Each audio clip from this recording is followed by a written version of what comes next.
and we can start. Thank you, ma'am. Good evening, everyone. I am Arpanpreet Kaur, PhD Research Scholar in Central University of Punjab, Batinda. Today, I welcome you all in the fifth day and second session of one-week seminar on Indian Knowledge System for National Identity and Global Harmony. For today's session, we have with us Dr. Anshu Joshi, currently working as assistant professor at Center for the Study of Americas, School of International Study at Jawaharlal Nehru University. Her areas of specialization includes global security studies, counter-terrorism issues and initiatives, foreign policy and diplomacy, bioterrorism, geopolitical developments in Latin America, and women's studies. In alignment to her areas of specialization, her best peer-reviewed publications are Climate Change Containment, Biden Disposing What Trump Proposed, Indian States as Determinants of Indian Foreign Policy, Global Mapping of COVID-19, Beyond 40 Years of BWC, and Preparing Civil Defense Against Chemical and Biological Weapon Attacks. So, along with her diverse research expertise, she also holds 8 years of research and teaching experience. Today, she will be talking with us on ancient Indian diplomacy, Ramayana, Mahabharat, and Arthshastra. On behalf of Indian Research Scholar Association, I welcome you, ma'am, and you can take it over now. Thank you so much, Arpan, for introducing me to the audiences for today's lecture on Indian knowledge systems. And let me clarify, my profile that you have taken from internet is an old one. So it's been like over 7-8 years now teaching at JNU, and prior to that I had an 8 years of corporate experience of working with Tech Mahindra and TCS. So my latest publication is Global Politics 2024, which covers all the major events of the year 2024, and I have tried to analyze them, keeping India in the center. Apart from that, I have also written a key chapter for the book on BTWC, published by Pentagon Press this year. And I have 250 plus articles published in reputed journals, magazines, and I also write columns for the newspapers The Guardian and Hindi paper Swadesh. So this topic is of great significance, we all know, as in whenever we look at this Indian knowledge systems overall, the scholars of social sciences always predominantly look at the what's there, as in like as a political, diplomatical side of this whole what should I say, a collection of literature or collection of studies together that we call Indian knowledge systems. And I hope that you have already been told that the objective of making all the scholars aware about this IKS, different dimensions of IKS, is actually related to letting them know about or making them aware about different realms of knowledge that already exist in the through the ancient history of India. However, there was a disconnect, especially when India went into the hands of the British rule. And despite like getting independence, this literature, this knowledge, this series of knowledge related pertaining to IKS could not be made available to the scholars, especially of social sciences or of international relations. So with a focus on international relations, I have prepared this lecture which is related to ancient Indian diplomacy. And as Arpanpreet mentioned, in today's lecture, I'll focus on Kautilya and Kautilya's Arthshastra. Considering a paucity of time, as in I don't think that in an hour I'll be able to do justice with if I cover Ramayana and Mahabharat, but let me set the tone.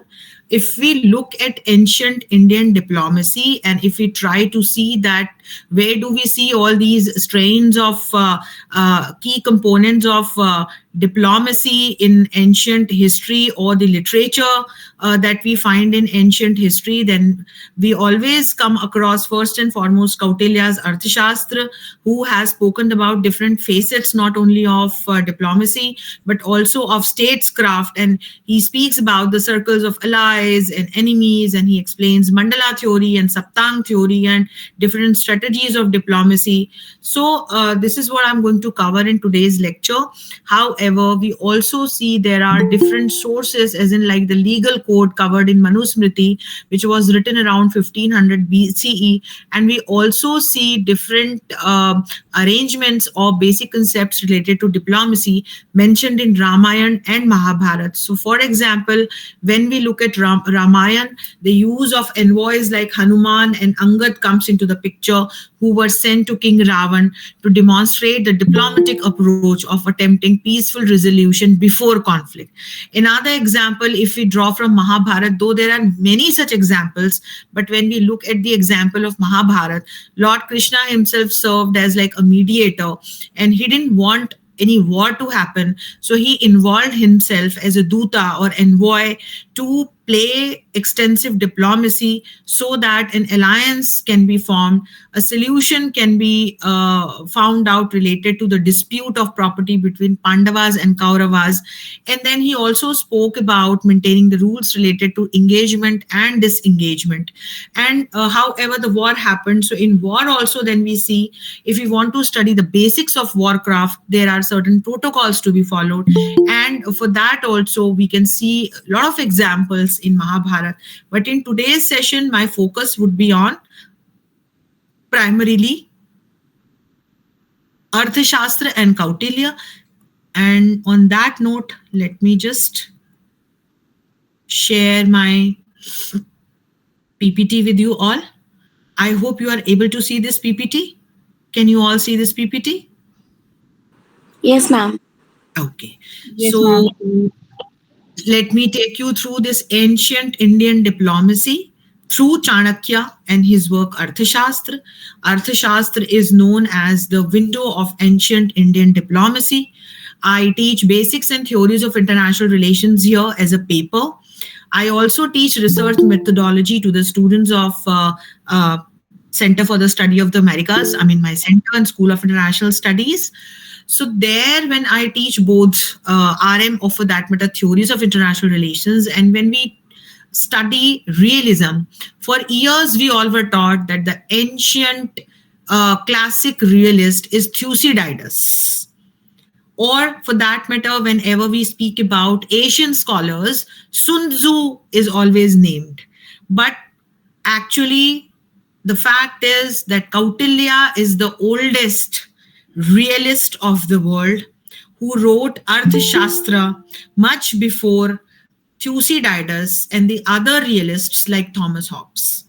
So when we look at Arthashastra, it's a window to Indian diplomacy, and this Indian diplomacy talks about all the facets and basics of diplomacy. So those who have studied basics of diplomacy or who have done any paper on theories of diplomacy know that predominantly when they study this theories of diplomacy paper or basics of diplomacy paper, this is what we are taken through, which is Arthashastra. And today, this is what I'm going to share with you all the key points and how this ancient knowledge pertaining to diplomacy is not only relevant today, but it also, through this knowledge, we can study what is happening in today's global politics. In the end, I will give you many such examples, or in fact, while going through this lecture, I will let you know about many such examples which are of recent times, but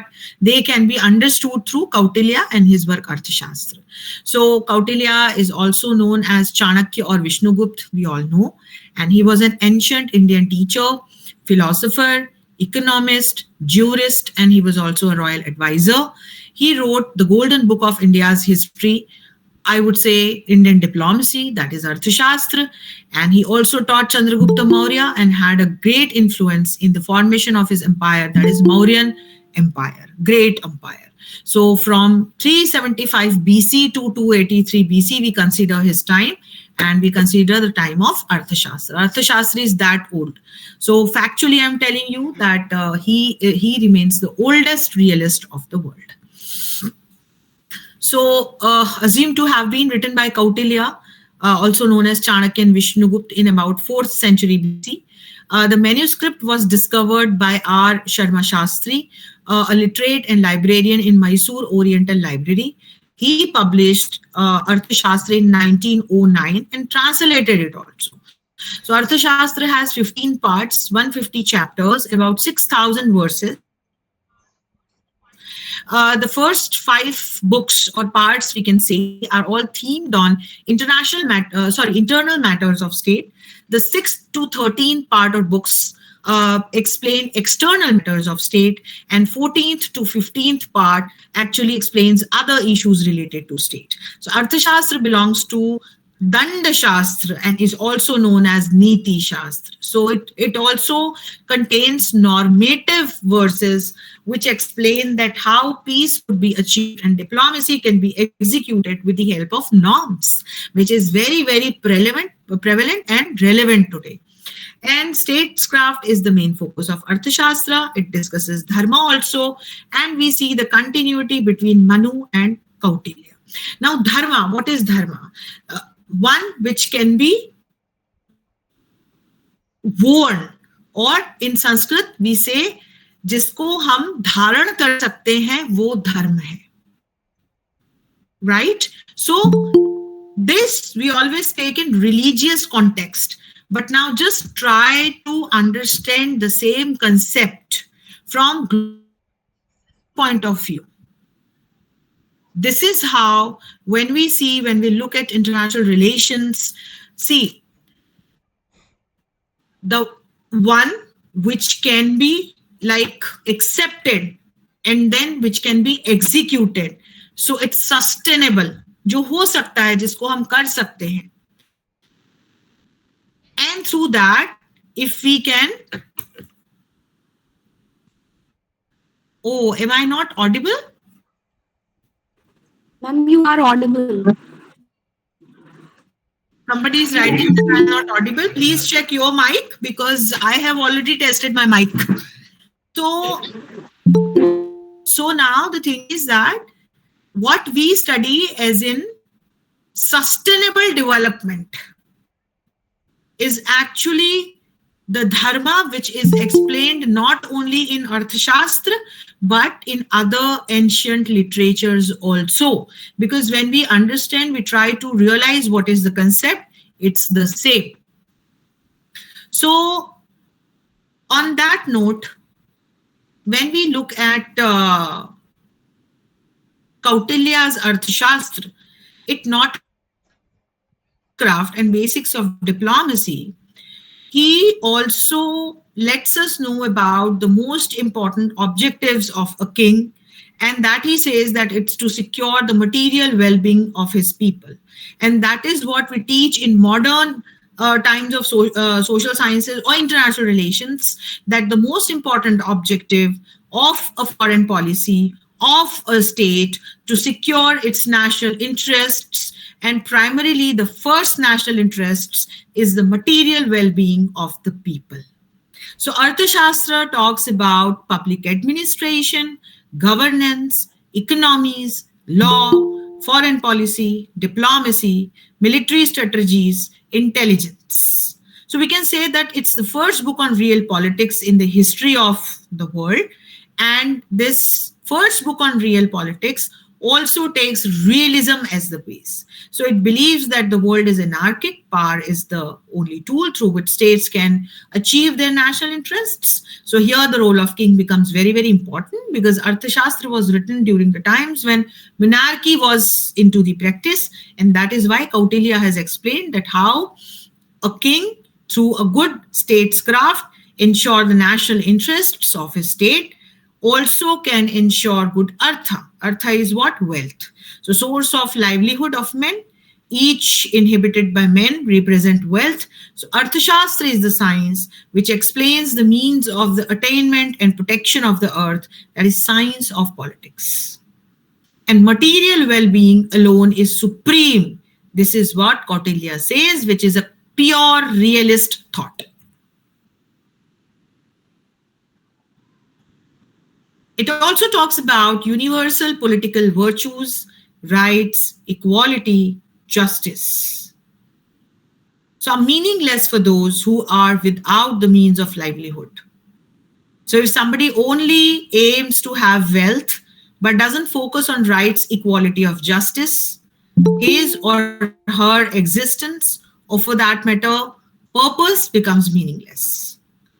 For Kautilya, there is no standalone morality in politics, exactly what Thomas Hobbes, or for that matter, Hans J. Morgenthau, also explained in his six principles of political realism. And that's what Kautilya stated much, much before these realists, that there is no standalone morality in politics. It means that politics cannot be aligned with any universal moral principles. He also states that without exercising political power and pursuing material wealth, there won't be morality in political sphere. This is also one of the key points of Hans J. Morgenthau when he talks about political realism. So instead, in the political sphere, power and wealth on one side and morality, ethics on the other side are dialectically interrelated. So on that note, let us look at the origin of state. So we all know that in diplomacy, states are the most significant or primary actors that play on the turf of global politics with the help of foreign policy, in which they use diplomacy as a tool to secure their national interests. Since states are the primary actors, they are the key, we need to understand what is written in Arthshastra about states.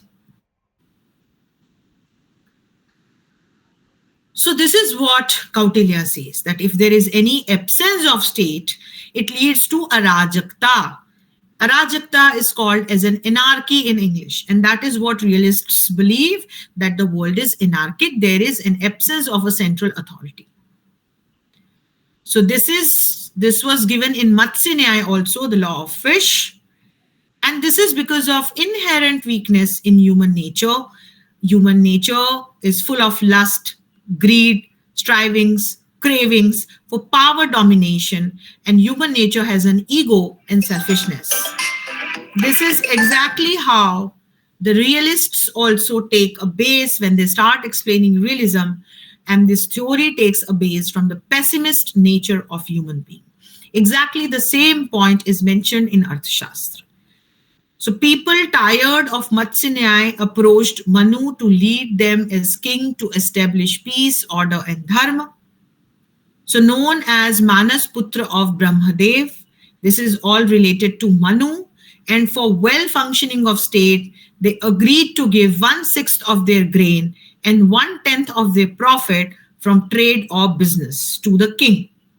So state from here originated to maintain peace, order, and welfare of the people, what today also we see as the key role and goal of a government is to ensure peace and stability, order, and welfare of the people. So Kautilya tells about the absolute power to king, but with some religious restrictions. So this is how he looks at the origin and existence of state. This is a very, very important theory, and you all must have heard about it. This is Saptang theory of state power. So when we look at this is about the 7 limbs of the state, or 7 principal organs of the state, which also means 7 elements of sovereignty. Sovereignty is protected with the assistance, just like the human body is made up of various organs. So according to Kautilya, state has 7 consecutive elements, Prakriti. The first one is Swami. Who is the Swami of the state? It's the king, who is the center of the state. Then comes Amatyas, the senior ministers, who are the advisors of the king and give noble and intelligent suggestions to the Swami or to the king for a good execution of the governance. Then comes Janapada, which is people and territory. In political science, you all must have studied the four key integral constituents of a state, which start from territory, second, people, third is government, and fourth is sovereignty. So Saptang includes all four and talks about even four more elements. Then comes Durgas, which means forts. Then comes Kosh, which is treasury. Without wealth, without Kosh, a government cannot be run. Even a king cannot do anything. And king is considered weak if the Kosh is nil or is minimal. So it is also a very, very important organ of the state of governance. Dand, which is like army or police to maintain stability and security. Then comes Mitra. So Mitra, they are achieved through foreign policy. Here foreign policy comes into the picture. Allies or friends. So the ranking of these seven elements is an expression of a logical and substantive hierarchy and generative principle. So Swami generates Amatyas. Swami and Amatyas then generate the Janapada, and Janapada then requires Durgs. Then Durgs actually required Kosh. Kosh actually needs Dand. Dand is protected through different allies. So this is how it goes, and this is all about Saptanga theory as fast as I can explain. State power is the aggregate of the seven factors. Development and optimization of these elements enhances state power, and Kautilya supports expansionary foreign policy, wherein he says that king must be passionate and willing to be the Chakravarti Samrat. And who is the Chakravarti Samrat? The one who has won the forts surrounding his own fort or his own Janapada or territory. So this is a pure realistic idea. It doesn't talk about, or Kautilya never talks about like liberal ideas as in, maintaining peace through cooperation as the only tool. He is a pure realist who believes in securing national interests through pure power. Then he says that political actions of the king should be guided by the state power.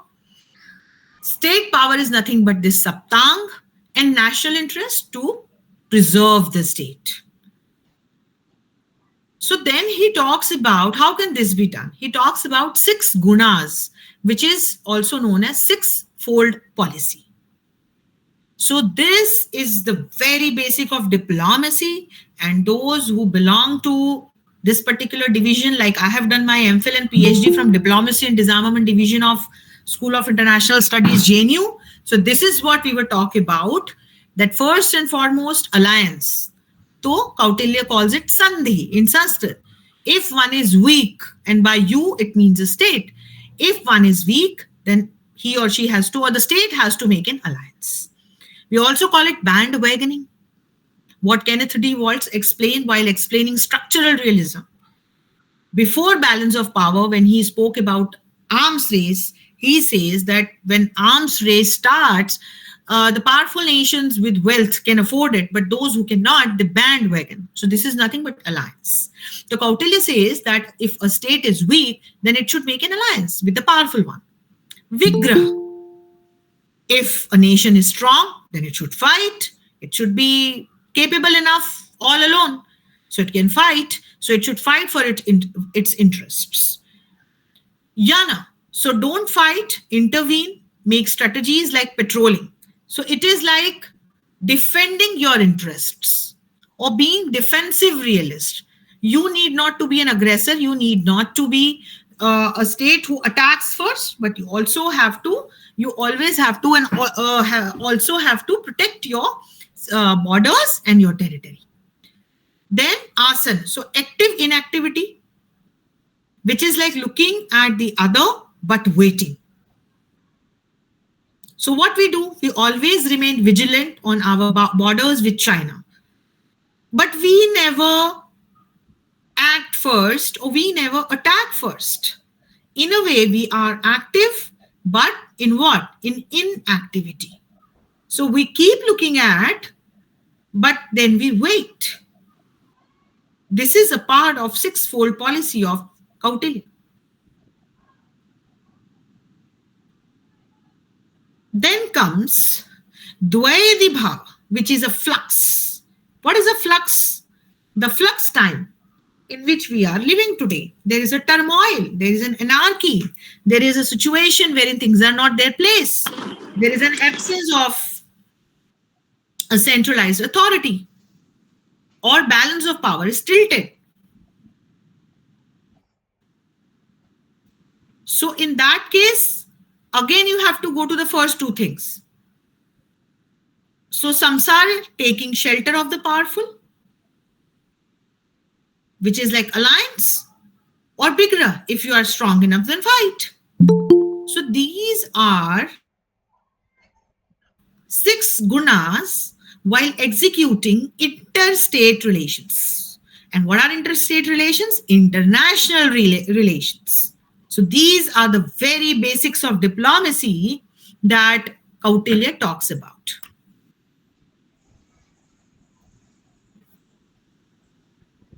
So there are 4 upayas for also known as fourfold policy. These are the policies for both internal and external actions, purely diplomatic in nature. So again, the basics of diplomacy. Reconciliation, which is Sam. Give and take, which is Dam. Here it's N, it's not N, it's Dam. Sam, Dam, Danda, Bhed. So this Sam, Dam, Danda, Bhed is given by no other than Kautilya in Arthshastra. Sam is like reconciliation, Dam, give and take, Dand, use of force, and Bhed, divide and rule. What Britishers did with us. So this Sam, Dam, Dand, Bhed is a pure realistic diplomacy that a state can play both internally as well as externally to secure its national interests. And then comes 3 types of wars according to Kautilya. One is Parakram Yudh, the clear-cut battlefield, like First World War or Second World War, or if in ancient history, we can go to Mahabharat's time. Then there is Koot Yudh. What is a Koot Yudh? There is no actual battleground, and the war is not fought with the help of swords, but through diplomatic efforts. So we can explain Cold War through this Koot Yudh, when espionage, media machinery, propaganda warfare was run, but actual battlegrounds were not chosen to fight a war between USSR and United States of America. So this is Koot Yudh. And then comes Tushrim Yudh, again the pseudo kind of war. So Kautilya explains Parakram Yudh, Koot Yudh, Tukshrim Yudh, which are the basic types of war. And accordingly, there are 3 types of victories. Dharma Vijay, Parakram Yudh, when you have protocols, you actually fight a war with the help of certain, and you set some norms. So one side wins, another side loses. The side who wins will be known as Dharma Vijayi. Koot Yudh, when is fought, the one who wins is called Lobha Vijayi, because in Koot Yudh, there are no ethical principles followed. There is no place for any moral principles, and it is virtually fought through propaganda, media machinery, and espionage. Spies are used. So Lobha Vijay. And Asur Vijay, Tukshrim Yudh, again pseudo kind of youth, without any protocols, without any norms. So the one who wins gets the Asur Vijay. Okay. Now comes the elements of the state. So here Kautilya says, as I also explained you in the Saptang theory, the first and foremost comes the king, who is the ruler, who is known as the Swami. He is the ruler, the sovereign, the monarch of the system. So, who should be a king? What could be like the prerequisites for a king to become a king of a particular monarchical system? He should be a native of that soil, should not be a foreigner. King owns the state, acquires it, maintains it, develops it, and expands it. King and his kingdom includes all seven elements that I explained in Saptanga theory. However, can be reduced to this element. It means that all other elements are derived by king only, and in a way, they all are a part of the king. As we just discussed, that king actually generates amatyas. Amatyas then generate territory, janapada. Janapada then generates fort. Fort then generates kosha, danda, and allies in that order. Then king should be the best among all, should have god-like virtues. And what are these virtues? He should be intelligent, intuitive, inviting means friendly, enthusiastic, and self-restrained, so disciplined. These are the virtues of a king. He should possess highest qualities of leadership, intellect, energy, and personal attributes. He should be brave and well learned. Kings should have knowledge of all four sciences, which is philosophy, all three Vedas, Varta, which is science or wealth, Dandaniti, which was science of governance. He should be wise, righteous, truthful, resolute, enthusiastic, disciplined, not breaking promise, showing gratitude, having lofty aims, being stronger than neighboring kings, and having ministers of high quality. He should be a role model for all his subjects, means his praja. And a strong and able king, having all the six elements, poorly developed, can turn around the state into a powerful and strong state. On the other hand, a weak and unvirtuous king, given with well-developed saptang or six elements, can ruin the state. So, agar Raja अच्छा है, virtuous है, and the other six elements are weak, he will make all those remaining six elements stronger. But if he is not a virtuous king, even given with well-developed six elements, he'll ruin the state. Now we have seen prerequisites and virtues of a king. What could be the duties of a king? So Kautilya explains it beautifully, that it is Raksha, to maintain peace, order, dharma, protecting weak from strong, and giving justice. Palan, which is economic well-being, livelihood, and fulfilled life of its citizens. And Yoga Kshemam. So there is a shlok which says Yoga Kshemam Vahamnyaham, which means social welfare of all, care of the needy or poor people, widows, old age, and weak people. So king should utilize every bit of his time, and daily timetable has to be like 1:30 a.m. in the night to 10:30 p.m. again in the night. So it's only like from 10:30 p.m. to 1:30 a.m. he gets his own time. Otherwise, he has to be in the service of his state. King has to be bound by Rajadharma and not by conventional morality or ethics. And king is the source of rational positive laws, which gets precedence over Shastras in other sources like traditions or custom.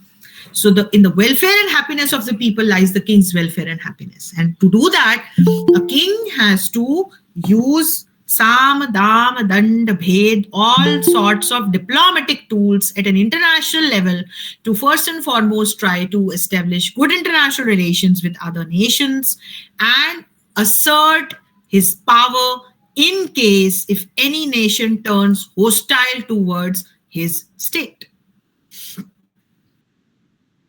So these are the expected qualities. I have already explained: inviting nature, abhigamika guna, qualities of intellect and intuition, prajna guna, qualities of enthusiasm, utasha guna, and qualities of self-restraint and spirit, which is atma sampad.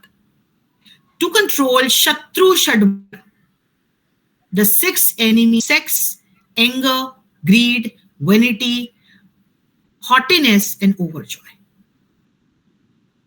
So he should have a control over his emotions. All in all, this is what Kautilya has explained in Arthashastra. So this is all about king. Then comes Amatyas, who are like the higher bureaucrats of the state. Mantri, council of ministers. And king definitely needs assistance in governance, for which he needs well-learned Amatyas, which are chosen on merit or personal virtues or loyalty or noble birth standards. There are certain standards on the basis of which an Amatya has to be chosen. So four types of tests to be conducted. That's what Arthashastra says. Dharmopada, religious allurement; Arthopada, monetary allurement; Kamopada, love allurement; and Bhayopada, allurement under fear. He has to be tested against these four kind of fear. That, and then it has to be tested how well can he be aligned to the associated elements.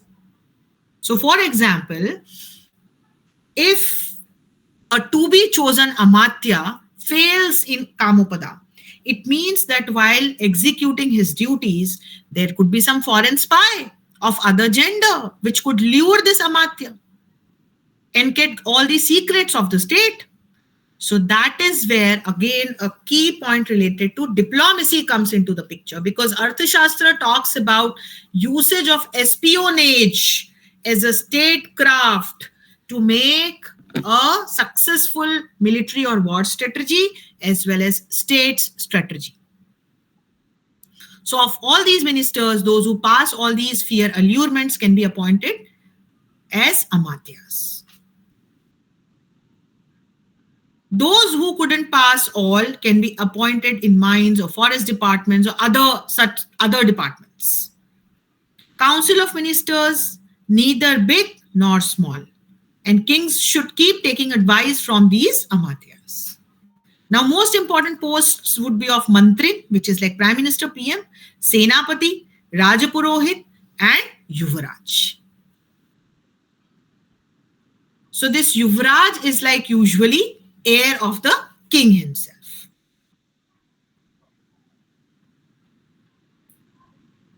Then comes Janapad, which is territory and population. So self-sustaining territory should contain fertile lands, mines, timber, pasture grounds, forests, waterways, etc. And this kind of a territory always allows for a successful foreign policy also, wherein the other nations would also like to become your ally and not your enemy. But this is what Arthashastra says, that because of such kind of positive elements or presence of natural resources, there could also be a possibility that another state can become an enemy and attack the nation to have those natural resources. And this is what we have seen during the time when colonial masters enslaved the nations of global south to have a control on their natural resources. Arthashastra talks about that. Not these times of modern history, but the concept. Politically conscious people aware of their dharma. Sufficient numbers of cultivators, traders, and artisans. People follow Varna dharma, but caste mobility should be allowed. So what we see in literature prior to Arthashastra, Arthashastra doesn't follow it. So irrespective of varnas, that is what Kautilya says, that a person of one varna can do the associated tasks of the other varna. So varna cannot be followed by birth. That is what Kautilya stated. Very, very important point. It has to be followed based on the dharma or the duty or the passion of a person. Migration and intrastate migration to encourage people to settle in new villages, to balance the population. For Kautilya, an ideal village was of 100 to 500 household size. And there has to be a distance between 1 to 2 kosha, 5 to 6 kilometers between the two villages. Arthashastra speaks about decentralized governance, wherein Autonomous power should be given to village and town councils. Today's Panchayati Raj, what we talk about and what we see. Corporations and caste guilds should be of semi autonomous status. Then comes Durga, fortified capital, well protected capital. So, to have security from external attacks, forest, tribes, wild animals, army training, secret wars, or like to welcome foreign kings, delegates, to have state functions, there has to be a capital. That's what Arthashastra says. And it talks about the security of this Durga and treasury, which has to be placed inside Durga. So there could be four types of forts. Audak forts, trenches always filled with water. Parvat fort surrounded with high mountains and rocks. Danwan fort surrounded with deserts, and these could have no water nearby. One fort built in dense forests. These could be four types of fort. First two, Audak and Parvat for defense. Next two, Danwan and one for shelter. So these forts are guarded by the army and forest tribes. And in case needed, king may hide himself in such fort to protect himself from any external attack in case of a war. Kosh, the state treasury, represents public finance. It is more important than army or dand. The foremost duty of a king is to keep the treasury full and prosperous, and the treasury should be collected and maintained honestly and rigorously. On the other hand, Arthashastra also says that this treasury is very, very important, as in it should be able to maintain the state in the time of difficulty for a longer period of time. So it talks about revenue system. And the source of revenue has to be like tax, 1/6 of agricultural product, 1/10 of trade or commerce, custom and excise taxes, sales taxes, and different other types of taxes. This talks about. Now, taxes should be moderate. Description of jewels, metals, coins, items in kosha should be made like transparently, should be kept informed to the king and amatyas. And it also prescribes how to recoup the treasury after war or during the emergencies. So kosh is also a great matter or element of interest from diplomatic point of view, because it actually adds to the or provides you the that economic power to maintain good relations with the other states. Then comes Dand, which is police, army, force. So it says that state has the monopoly of use of force, coercion to maintain peace and order. Strong, disciplined, and happy army is a must to protect and maintain state. For this, the state must pay time and efforts to the soldiers. Good soldiers should be loyal, adventurous, courageous, brave, well-versed in military science, and could receive best trainings in warfare provided by the state. So there could be different types of army. Maul army, permanent, hereditary on state role. Then Bhartak army, which is like paid one. Shreni army given by like caste guilds. Mitra army given by the friendly state. Amrit of war. Atvika army, tribal soldiers. And Autasahika army, which is like wandering kingless or headless army. So they can be like added to the one who gets it. Permanent and paid army is preferred, but no ban on involvement of soldiers from lower castes. But Brahmins never became a part of this kind of an army, as in permanent, any kind of army. Infantry has to be of foot soldiers, chariots, elephants, and cavalry, and subdivisions to be followed. This is how the police or army has to be as per the Arthashastra to ensure not only state internal security but also external security. Then comes Mitra, which is like allies, and this is like foreign policy determined by first six prakritis. So in politics, there is no permanent friend, no permanent enemy. Was stated in Arthashastra. Kautilya believes that every state acts to maximize its own interests and power. And for that, alliances and friendships are good, but only so long as they appear in the best interest of both the states. So, what are the qualities of an ideal mitra or an ally? Constant, could be controlled, powerful, having common interests, keep promises, able to mobilize force to help the friendly state. So there could be Sahaj Mitra, through near relative friendship of generations. There could be Kritrim, means artificial Mitra, made by effort or obligations.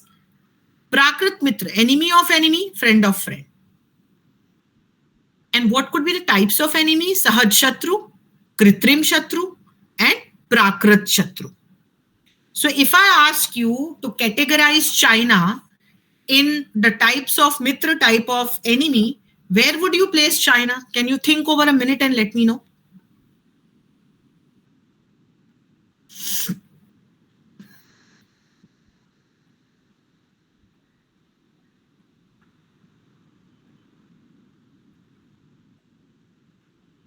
Can somebody tell me where would you place China in this category of types of Mitra? Is it our Sahaj Mitra? Is it our Kritrim Mitra? Or is it our Prakrit Mitra?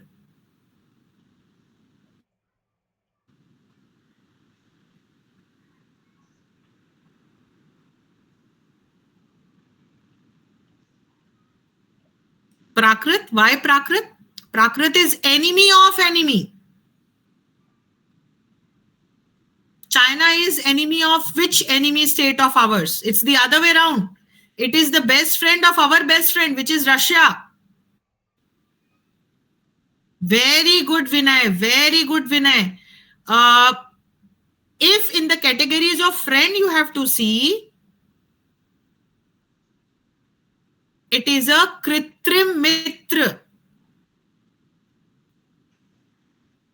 There is an enmity, but there is an obligation because it has borders with us.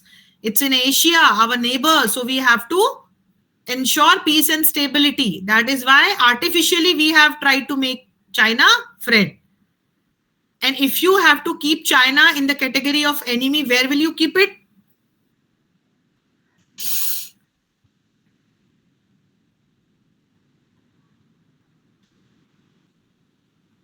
It's not a relative to our any monarch. Very good, Khushbu. Absolutely right. You understood the concept. Prakrita enemy, neighboring king. We have not made China our enemy by our efforts. So if I give you an example of Kritrim enemy, this is what presently Trump has done by imposing tariffs on us. And if you want to see India, United States of America relationship, where would you place this relationship in types of Mitra? Can you tell me?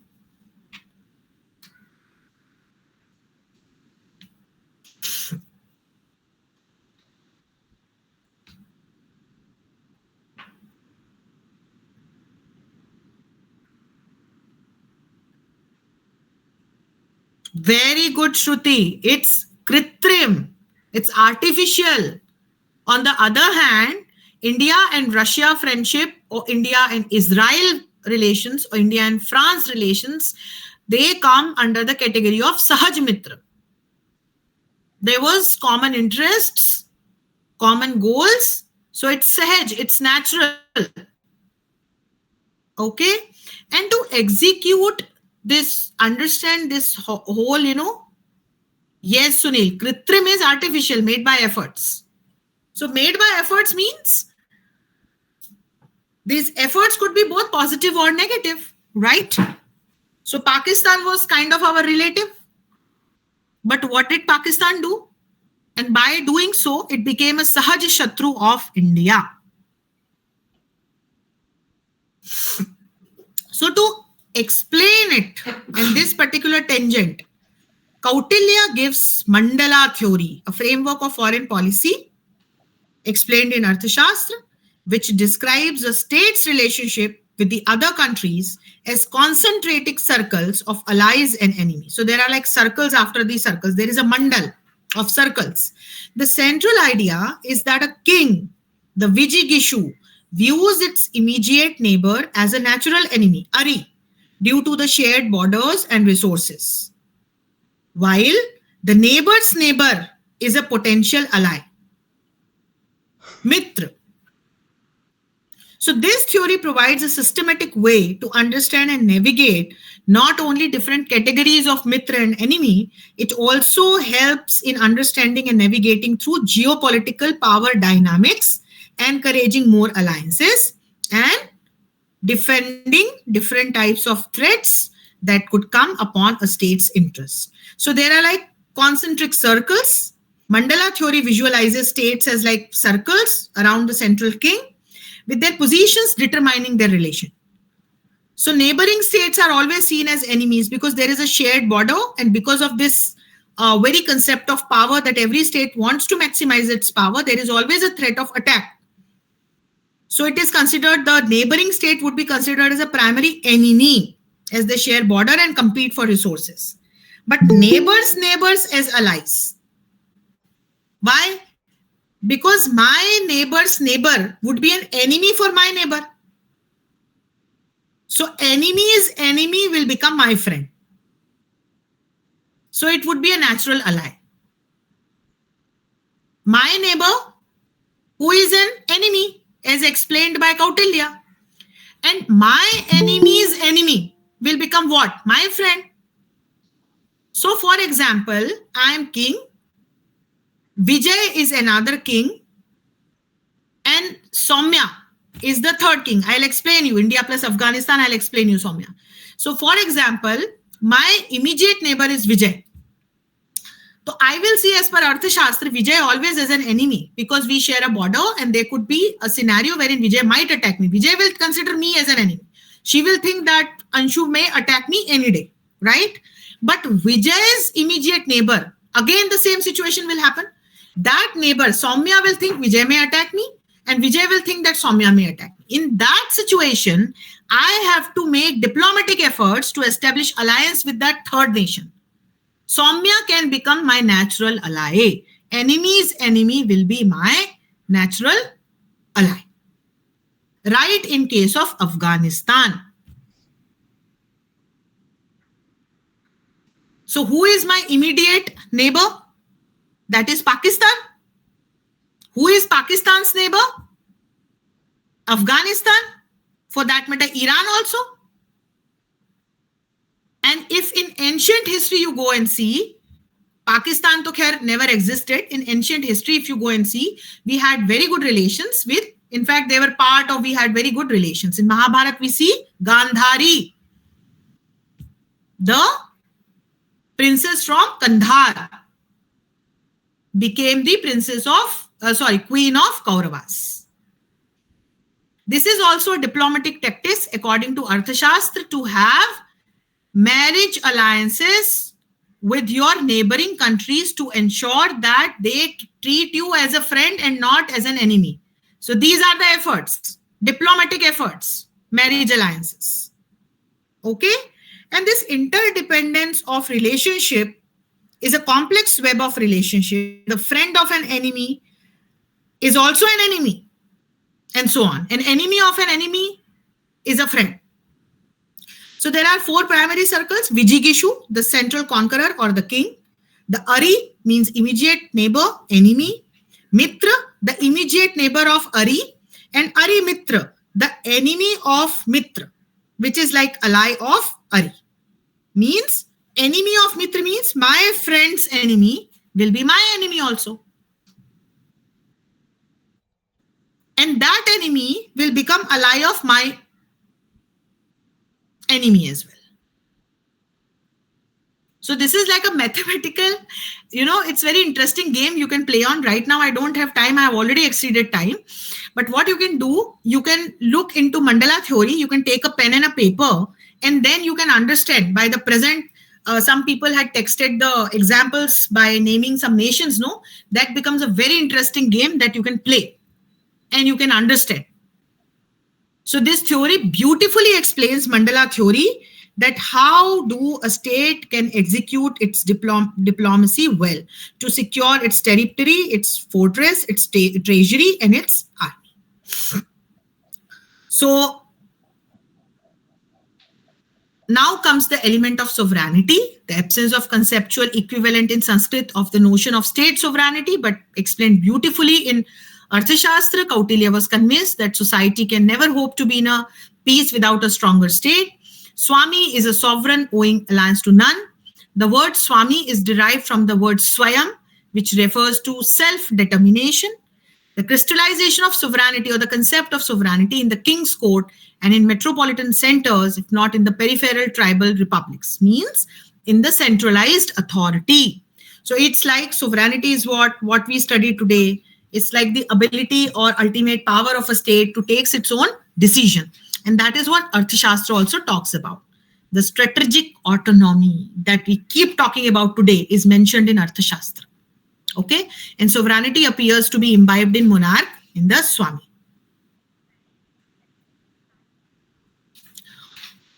Authentic source for mandala. You have to study Kautilya. Please study Shastri. His translation of Arthashastra in English.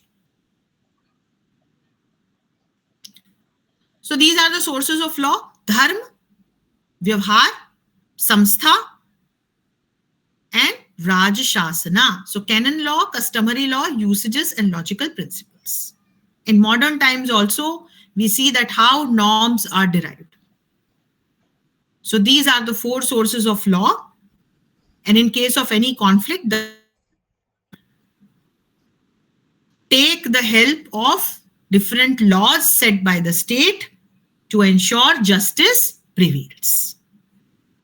Then comes forms of government. So rule of the two, rule by foreign ruler, council of rulers is mentioned in Arthashastra. Checks on the absolute power of monarch. So training in Dandaniti to use his power with judiciousness, Purohit to remind him his duties, moral pressure, fear of losing throne, popular uprising against the oppressive, threat to migrate to better governed state. Based on this, a monarch might have a threat on his monarchy or on his crown. And here, Arthashastra also talks about these different forms of government who could come into the picture in case if a monarch is eliminated or defeated. So these are different types of monarchy.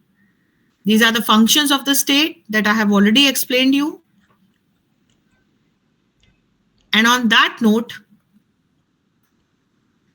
I will just try to now come on to the first slide from where I had begun, and I had told you that it's a window of ancient Indian diplomacy, but we can understand many concurrent affairs through Arthashastra, and we can understand the behavior of our neighboring nations and their neighboring nations based on this mandala theory. We also can see that how there is a turmoil, there is a flux in international relations in different parts of the world. And this is nothing but a realistic connotation wherein every state is trying to secure its national interests by asserting its military power. That is why presently there are two ongoing wars in the world, and is also remaining conflictual in nature when China is trying to assert its presence and trying to have Taiwan. So there are many such, what should I say, what Trump is doing with us. So there are many such current developments that can be seen and explained from the study of Arthashastra.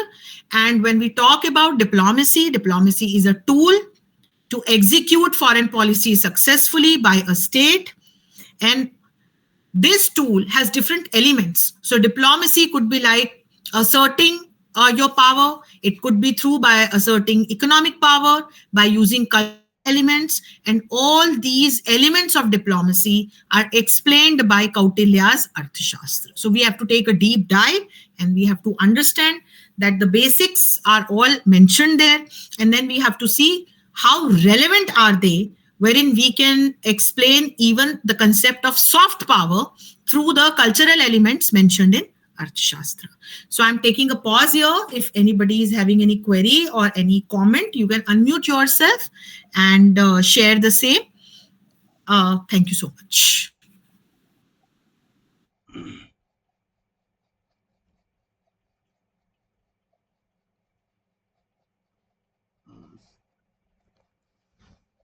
Thank you so much, ma'am.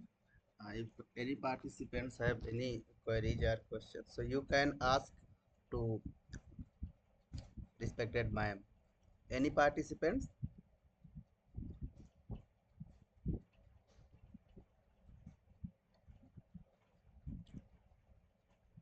किसी का कोई सवाल है? आप हिंदी में भी पूछ सकते हैं। मैम हिंदी भी बहुत अच्छा बोलती हैं, तो इसमें कोई माध्यम का की समस्या नहीं है। आप हिंदी में पूछ सकते हैं, इंग्लिश में भी पूछ सकते हैं।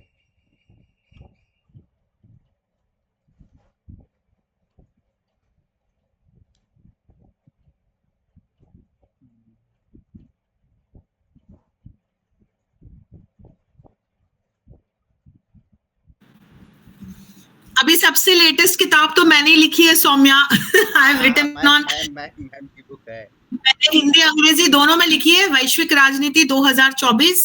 अभी शेल्फ पर आई नहीं है, छप तो गई है, थोड़ा सा वेट करो आप। मैं विकास को लिंक भी बता दूंगी when it will be available. उसमें मैंने पूरे साल भर मंथ वाइज इंसिडेंट्स को एनालाइज किया है। जब वो अब लेबल होगी तो आप मुझे भेजेंगे ना, मैं रिव्यू लिखूंगा उसका। हाँ हाँ बिल्कुल Vikas, I give you a copy definitely. जी जी मैम, जी मैम।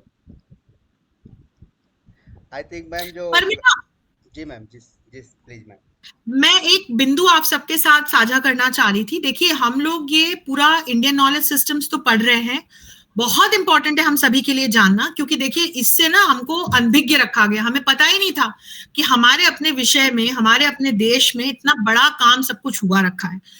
तो ये बहुत जरूरी है, इसको आप लोग अलाइन कीजिए जो भविष्य में होगा। तो थोड़ा सा ना आर्टिफिशियल इंटेलिजेंस पर आप पढ़िए। मैंने अभी एक लेटेस्ट नॉवेल पढ़ा है, AI 2041, और उस नॉवेल को पढ़ा तो आई वाज शॉक्ड, क्योंकि उसमें 10 अलग अलग सेक्टर्स लेके ना, पॉलिटिकल रीजन से रिलेटेड क्या होगा आगे, टेक्नोलॉजी किस तरह से चीजों को चेंज करेगी, उस डिप्लोमेसी आपकी कैसे चेंज हो जाएगी, सरकार की नीतियां कैसे चेंज हो जाएगी, वो सारा उसमें मेंशन्ड है। तो इस तरह का अगर कुछ रीडिंग्स है ना, उसको आप अपने इस एंशिएंट जो हमारा नॉलेज है, जो कंसेप्चुअल बेस है, उसके साथ आप अलाइन करके देख सकते हैं। क्योंकि वो जब मैं पढ़ रही थी, मुझे कई जगह कौटिल्य ने जो लिखा है वो बिल्कुल सही होता हुआ नजर आ रहा था। तो आप थोड़ा सा ये भी पढ़ के देख सकते हैं। Thank you. नहीं मैम, आप सही कह रहे हैं, क्योंकि इधर तो कुछ लोग, हम लोग पॉलिटिकल साइंस की स्टूडेंट हैं। मैं हूँ, डॉक्टर सुनील सैनी हैं, आई थिंक मेरठ यूनिवर्सिटी से हैं, डॉक्टर सरिता हैं गढ़वाल से। तो हम लोगों ने, मैं अपनी बात बता रहा हूँ, केवल मंडल सिद्धांत जो आपने एक्सप्लेन किया उनको एक दूसरे से इंटरकनेक्ट करके समझाया, तो हम लोगों को केवल समझा दिया, वो कह दिया गया था कि आप ये 16 पॉइंट है, इनको रट लीजिए, लिख दीजिएगा, बाकी ज़्यादा कोई इनका रिलेवेंस नहीं है। तो वो समझाने वालों और बताने वालों का उस समय अब समस्या थी क्या थी, लेकिन आज वो धीरे धीरे चीज़ें आ रही हैं। तो मैं तो अभी, हम लोग तो स्कॉलर हैं, डॉक्टर सुनील सैनी हैं और डॉक्टर सरिता हैं, ये लोग जब पॉलिटिकल साइंस पढ़ाएंगे अपने बच्चों को, तो मुझे लग रहा है कि अंशु मैम जैसा वैसा तो नहीं पढ़ा पाएंगे, लेकिन कोशिश करेंगे कि एक्सप्लेन करके बच्चों को पढ़ाएं। तो आप सभी नहीं नहीं, हमसे भी बेहतर पढ़ाएंगे, हमसे भी बेहतर पढ़ाएंगे। सुनील को मैं देख पा रही हूँ। आप उसको यदि एग्जाम्पल्स के साथ बच्चों को बताएं और बच्चों को थोड़ा सा कैलकुलेट करने को बोलेंगे, तो बच्चे जब खुद से, जैसे यहाँ देखिए कितने अच्छे से बच्चों ने कैटेगराइज करके बता दिए रिलेशंस। और साथ मुझे किसने, मेरे ख्याल सौम्या या खुशबू में से किसी ने जो अफगानिस्तान वाला उदाहरण दिया, जब मैंने कहा कि जो एनिमी का एनिमी है वो आपका फ्रेंड होगा, तो देखिए आपको तुरंत समझ में आएगा। तो मंडला को आप जितना पेज पे मंडल बना बना के करके देखोगे ना, हम लोग ने ऐसे ही सीखा था, एटलीस्ट जेएनयू में, सीपॉट में हमें ऐसे ही सिखा। सर्कल सर्कल सर्कल बनाते जाओ और अपने आसपास के भारत को केंद्र में रख लो, और अपने आसपास के देशों को और उनके जो अलाई और फ्रेंड है, और ये देश आपके फ्रेंड है कि अलाई है, उसके हिसाब से आप करते जाओगे ना, आपको बहुत अच्छे से समझ में आएगा। जी बिल्कुल मैम। और आप लोगों में से जो भी अभी दिल्ली जाएं, आप मैम से मिल सकते हैं। और दूसरी बात, चैनल में भी मैम आज तक में एबीपी में, अभी तो मैं कुछ दिन से मैम को डीडी न्यूज़ में भी देखता हूँ, बराबर सुनता हूँ। तो वहाँ पे भी मैम बहुत ही अच्छा फॉरेन पॉलिसी के करंट सिनेरियो पे बोलती हैं। मैं कुछ वीडियोज ग्रुप में शेयर करूँगा मैडम के, तो आप वहाँ पे भी मैम को सुन सकते हैं। So thank you so much ma'am. Thank you so much Vikas. और ये तुषणिम युद्ध का एग्जाम्पल भी किसी ने पूछा है, सौम्या ने। ये ना इसमें बहुत सैबोटाज, एस्पियोनेज और मतलब अनएथिकल जो आप टूल्स यूज करते हो, तो कोल्ड वॉर का ही उदाहरण आप तुषणिम युद्ध के रूप में भी ले सकते हो बेटा। जी जी ma'am, thank you. So thank you ma'am. बहुत जल्दी हम लोग एक अभी इंटरनेशनल वेबिनार करा रहे हैं आईकेएस में ही, और कपिल कपूर सर उसमें मेन भूमिका में रहेंगे, तो आपको हम लोग फिर से एक बार सुन पाएंगे बहुत जल्दी ही। Excuse me, sir. Sorry to disturb you. जी मैम। Hello. हाँ जी, कह सर जी बोलिए। Good evening, sir. Sir, मेरा ना एक मैम से ना एक सवाल है। हाँ पूछिए मैम, अभी हैं हाँ। Hello ma'am, good evening ma'am and good evening everyone. Ma'am मेरा ये सवाल है कि हमारे शास्त्रों में ये युद्ध रोकने के लिए कोई सिलेबस नहीं है क्या? है, सभी शास्त्रों में शांति की ही बात की गई है कहकशां। लेकिन आप जब रियलिस्टिक पॉइंट ऑफ व्यू से देखते हैं, क्या आपने अंतरराष्ट्रीय संबंध की थ्योरीज पढ़ी हैं? मैम बहुत पहले, लेकिन मुझे ऐसा क्लियर नहीं है ये चीजें। तो बेसिकली क्या है कि जो रियलिस्टिक पॉइंट ऑफ व्यू है वो वॉर को इनएविटेबल मानता है। जो थॉमस हॉब्स ने लिखा था, a war of all against all. ठीक है, तो जब हम अलग अलग प्रकार के पॉलिटिकल थ्योरिस्ट्स को पढ़ते हैं, Kautilya is one among them. Kautilya realistic है, तो कौटिल्य पावर के टेरिटोरियल और मिलिट्रल एलिमेंट्स पे फोकस करते हैं। जब आप हमारे शास्त्रों की बात करते हैं तो उसमें वसुधैव कुटुंबकम की बात लिखी हुई है। मेरा है